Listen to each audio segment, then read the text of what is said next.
Hello my dear student, कैसे हैं आप सब बच्चों।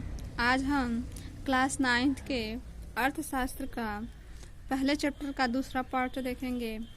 पहला चैप्टर था हमारा पालमपुर की कहानी, जिसमें पालमपुर के कम से कम 75% लोग अपनी जीविका के लिए खेती पर निर्भर रहते हैं और उसी के उत्पादन से अपनी जीविका चलाते हैं, और जिसमें बहुत सारे लोग किसान और कृषि श्रमिक रहते हैं।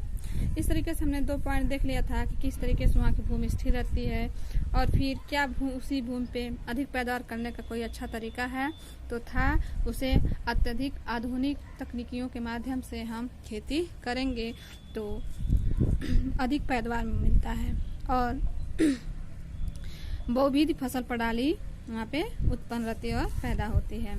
आज का हमारा पॉइंट है, उसी के आगे का पॉइंट था, आइए देखते हैं।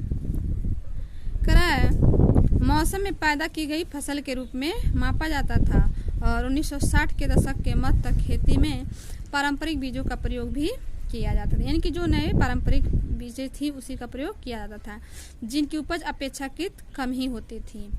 यानी कि पारंपरिक यानी कि जो रखा ही रहता था, सदियों से चला आ रहा था। परंपरागत बीजों को कम सिंचाई की आवश्यकता होती थी और किसान उर्वरकों के रूप में गाय के गोबर या दूसरी प्राकृतिक खाद का प्रयोग करते थे, और यह सब किसानों के पास तत्काल की उपलब्धि थे, उन्हें इनको खरीदना नहीं पड़ता था। यानी कि बीज जो रखे रहते थे वही इस्तेमाल करते थे और फिर खाद के रूप में गाय का गोबर ही इस्तेमाल करते थे, क्योंकि ये सब चीज़ें उनको खरीदना नहीं पड़ता था। फिर 1960 के दशक के अंत में हरित क्रांति ने भारतीय किसानों को अधिक उपज वाले बीजों यानी कि HIV के द्वारा गेहूं और चावल की खेती करने के तरीके सिखाए गए, और परंपरागत बीजों की तुलना से HIV बीजों से एक ही पौधे से ज़्यादा मात्रा में अनाज पैदा होने की आशा रखती थी। इसके परिणाम स्वरूप जमीन के उसी टुकड़े में पहले की अपेक्षा अधिक अनाज की मात्रा पैदा होने लगी, अर्थात अति उपज प्रजातियों वाले बीजों ने अधिकतम उपज पाने के लिए बहुत ज्यादा पानी तथा रासायनिक खाद और कीटनाशकों की जरूरत पड़ती थी, और अधिक उपज केवल अति उपज प्रजातियों वाले बीजों, सिंचाई और रासायनिक उर्वरकों और कीटनाशकों आदि के संयोग से ही संभव हो पाता था। यानी कि अधिक उपज के लिए हमें अत्यधिक मात्रा में सिंचाई, फिर रासायनिक खादों का प्रयोग और कीटनाशक दवाइयों का प्रयोग करना पड़ता था। भारत में पंजाब, हरियाणा और पश्चिम उत्तर प्रदेश के किसानों ने खेती के आधुनिक तरीकों का सबसे पहले प्रयोग किया था। यानी कि भारत में सबसे पहले कहा कि पंजाब, हरियाणा और पश्चिम उत्तर प्रदेश के, और इन क्षेत्रों में किसानों ने खेती में सिंचाई के लिए नलकूप एवं HIV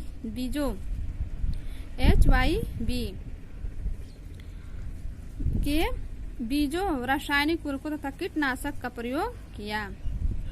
उसमें से कुछ ने ट्रैक्टर तथा फसल गहाने के लिए मशीनें खरीदी, जिससे जुताई और कटाई के काम में तेजी कर दिया, और उन्हें इससे गेहूं ज्यादा पैदावार प्राप्त हुई।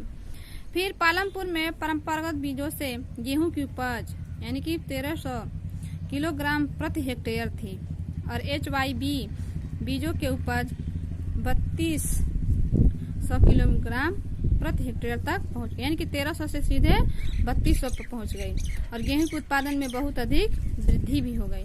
किसानों के पास बाजार में बेचने को अब आधी शेष गेहूं की काफी मात्रा उपलब्ध हो। यानी कि पहले थोड़ा कम होता था, लेकिन जब रासायनिक तकनीकों का प्रयोग किया गया, आधुनिकीकरण मशीनों का प्रयोग किया गया, तो उनकी मात्रा पैदावार की बढ़ गई। यहाँ पे एक टेलीग्राम भी दिखाया गया करा कि दालों का उत्पादन और गेहूं का उत्पादन, यानी कि 65 से 66 में 10 और 10 ही होते थे। फिर यहाँ पे देखिए धीरे धीरे बढ़ते 15 से 16 में कितना हो गया, 17 से 94। यानी कि इस तरीके से जब तकनीक के माध्यम से काम होने लगे तो उनकी पैदावार बढ़ने लगी। फिर तीसरा पॉइंट है, क्या भूमि धारण कर पाएगी। करा कि भूमि एक प्राकृतिक संसाधन है, अतः इसका सावधानी पूर्वक प्रयोग करने की जरूरत है। यानी कि भूमि क्या है, एक प्राकृतिक संसाधन है। जितना है, अगर हम ज्यादा प्रकृति से जब ज्यादा छेड़छाड़ करेंगे तो प्रकृति भी हमारे साथ छेड़छाड़ करेगी, इसीलिए उसको क्या करना, सावधानी पूर्वक प्रयोग करना है। वैज्ञानिक रिपोर्ट से संकेत मिलता है कि खेती की आधुनिक कृषि विधियों ने प्राकृतिक संसाधन आधार का अति उपयोग किया गया है और अनेक क्षेत्रों में हरित क्रांति के कारण उर्वरकों के अधिक प्रयोग से मिट्टी की उर्वरता कम हो गई है। अनेक क्षेत्रों में हरित क्रांति के कारण जो उर्वरक यानी कि जो अत्यधिक रासायनिक मात्रा में जो खाद पड़े उसका मिट्टी में उर्वरकता यानी कि उसकी जो उपजाऊ वो कम हो गई है। और इसके अतिरिक्त नलकूपों से सिंचाई के कारण भूमि जल के सतह प्रयोग से भौम जल स्तर कम हो गया है और मिट्टी की उर्वरता और भौम जल जैसे पर्यावरणीय संसाधन कई वर्षों से बनते हैं और एक बार नष्ट होने के बाद उन्हें पुनर्जीवित करना बहुत कठिन होता है। यानी कि भौम जल यानी कि जो भौम जल पृथ्वी के अंदर की जो जल होता है और मिट्टी की जो उपजाऊ होती है अगर वो खत्म हो जाता है तो कई वर्ष लग जाते हैं उसे बनाने में।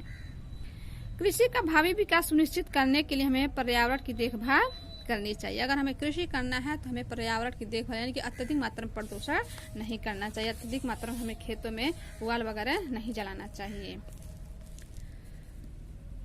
यहाँ पे एक टेलीग्राम बनाया है ब्रैकेट में कहानी के टाइम में करा कि रासायनिक उर्वरक ऐसे खनिज देते हैं जो पानी में घुल जाते हैं और पौधों को तुरंत उपलब्ध हो जाते हैं, लेकिन मिट्टी इन्हें लंबे समय तक धारण नहीं करती। यानी कि वो तत्काल कोई एनर्जी देते हैं लेकिन पौधों के, लेकिन बाद में वो मिट्टी के लिए नुकसानदायी होते हैं।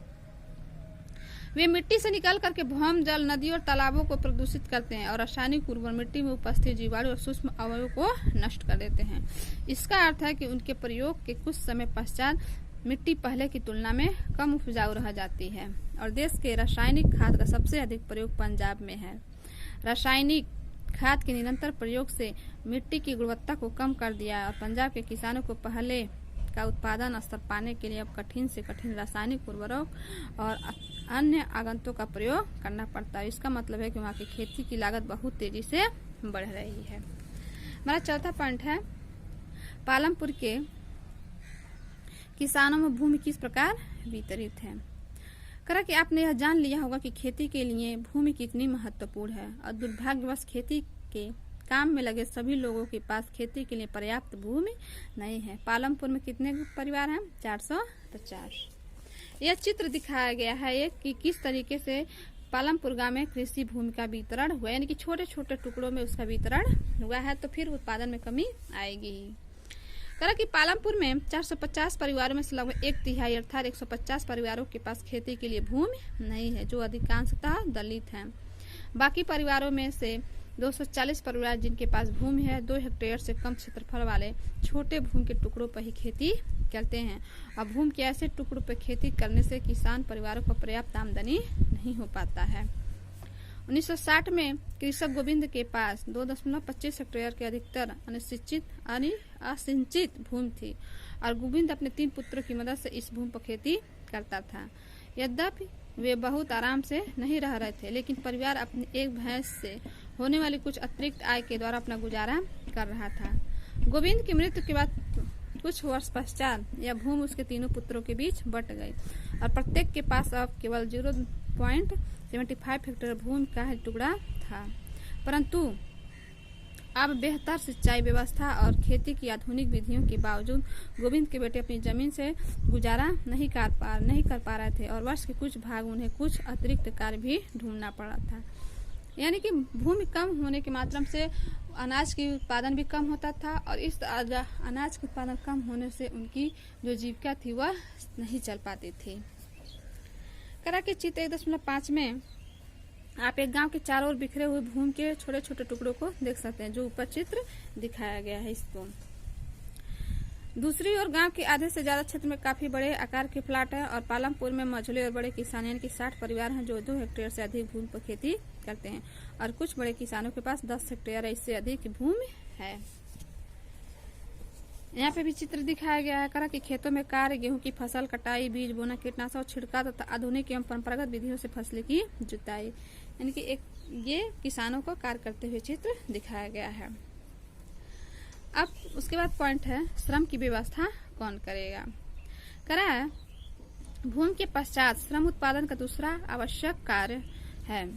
खेती में बहुत से ज्यादा परिश्रम की आवश्यकता होती है और छोटे किसान अपने परिवार के साथ अपने खेतों में स्वयं काम करते हैं और इस तरह वे खेती के लिए आवश्यक श्रम की व्यवस्था स्वयं ही करते हैं। मझले और बड़े किसान अपने खेतों में काम करने के लिए दूसरे श्रमिकों को किराए पर रखते हैं। यानी कि जो छोटे किसान हैं अपने काम में स्वयं काम कर लेते हैं अपने खेतों में, और लेकिन जो थोड़े मझले और बड़े किसान होते हैं वो अपने खेतों में काम करने के लिए छोटे किसानों को रखते हैं।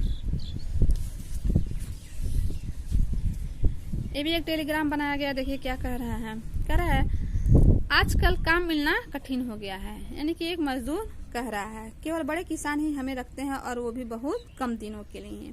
यानी कि जो बड़े किसान हैं वो छोटे किसानों को काम पर रखते हैं लेकिन बहुत ही कम दिनों के लिए। फिर इधर से ये महिला कह रही है कि घनश्याम एक बड़ा किसान है और उसने अभी अभी एक हार्वेस्टर खरीदा है, इसलिए इस वर्ष कटाई के मौसम में हमें भी और भी काम मिलेगा। यानी कि जैसे ही आधुनिकीकरण आता है तो काम करने वालों की संख्या कम हो जाती है और उनसे उनका काम छिन जाता है, उनसा रोटी रोटी छिन जाता है। जैसे पहले हमारे ही यहाँ अपने यहाँ ही देखिए कि किस तरीके से लोग पहले सबसे ज्यादा काम मिलता था। लोग खेती बुआई करते थे, फिर सफाई करते थे घास फूस की, फिर उसके बाद रोपाई करते थे, फिर धीरे धीरे कटाई करते थे, फिर उसको अनाज निकलते थे। अब क्या है, सीधे मशीन आ गया है, मशीन से सीधे खेती बाड़ी कट जाता है, सीधे घर पहुंच जाता है और वहाँ पे किसी भी काम करने वाले की जरूरत नहीं पड़ती है। तो कह रहा है कि इसलिए इस वर्ष कटाई के मौसम में भी हमें कम काम मिलेगा। और पिछले वर्ष मैंने पूरे वर्ष में 5 माह से भी कम समय में काम किया था। हमारे पास जुताई के लिए ट्रैक्टर, कटाई के लिए हार्वेस्टर तथा गहराई के लिए थ्रेशर है। यहाँ तक कि सिर खरपतवार को साफ करने के लिए कुछ किसान खरपतवार नाशकों को भी छिड़कते हैं। यानी कि अब जो खर निकालने वाला काम व्यक्ति करता था, मजदूर करते थे, अब वो भी काम नहीं मिल रहा है। अब उसे भी कीटनाशक दवा का प्रयोग करके उसे भी खेत में ही जला दिया जा रहा है। इस वर्ष मुझे रायगंज में ईंट भट्ठे पे काम की तलाश करनी पड़ेगी। फिर ये व्यक्ति कह रहा है कि मुझे स्थानीय साहूकार को 2000 रुपये देने हैं और मैंने पिछली गर्मियों में 1000 रुपये लिए थे। जब खेतों में काम नहीं था मैं इसे कैसे चुका कर पाऊंगा और मैं 2 वक्त के भोजन के लिए भी कठिनता से कमाता हूँ। फिर औरत भी कह रही है कि मेरी स्थिति भी ज्यादा अच्छी नहीं है, पिछले कर्ज के कारण साहूकार मुझे ऋण देने से मना ही कर रहा है। फिर कहा कि फसल पर कोई अधिकार नहीं होता जैसा किसानों का होता है, बल्कि उन्हें उन किसानों द्वारा मजदूरी मिलती है जिनके लिए वे काम करते हैं। मजदूरी नगद या वस्तु जैसे अनाज के रूप में हो सकती है। कभी कभी श्रमिकों को भोजन भी मिलता है और मजदूरी एक क्षेत्र से दूसरे क्षेत्र, एक फसल से दूसरी फसल और खेत में एक दूसरे से दूसरे कृषि कार्य से की बुआई और कटाई के लिए अलग अलग होती है। रोजगार की अवधि में भी काफी भिन्नताएं होती हैं। खेत में काम करने वाले श्रमिक या तो दैनिक मजदूरी के आधार पर कार्य करते हैं या उन्हें कार्य विशेष जैसे कटाई या पूरे साल के लिए काम पे रखा जाता है। यानी कि कुछ जब तक जरूरत होता तब भी रखा जाता है और कुछ लोगों को एकदम परमानेंटली रख लिया जाता है महीने पर। डाला पालमपुर में दैनिक मजदूरी पे काम करने वाला एक भूमिहीन श्रमिक है, यानी कि उसके पास भूमि नहीं है। इसका मतलब है कि उसे लगातार काम ढूंढते रहना पड़ता है। सरकार द्वारा खेतों में काम करने वाले श्रमिकों के लिए एक दिन का न्यूनतम वेतन मात्र 300 रुपये का ये मार्च 2017 से निर्धारित है, लेकिन डाला को मात्र 160 रुपये ही मिलते हैं और पालमपुर में खेतीहर श्रमिकों में बहुत ज्यादा स्पर्धा है, इसलिए लोग कम वेतन में ही काम करने को सहमत हो जाते हैं। और डाला अपनी स्थिति के बारे में रामकली को शिकायत करता है, जो कि एक अन्य खेतीहर श्रमिक है। और डाला और रामकली दोनों गांव के निर्धनतम व्यक्तियों में से एक है, यानी कि बहुत ही गरीब व्यक्ति हैं जो अपनी अपनी स्थिति के बारे में चर्चा कर रहे हैं। आज की वीडियो में बस यहीं तक। नेक्स्ट पार्ट में हम खेतों के लिए आवश्यक पूंजी के बारे में पढ़ेंगे। धन्यवाद।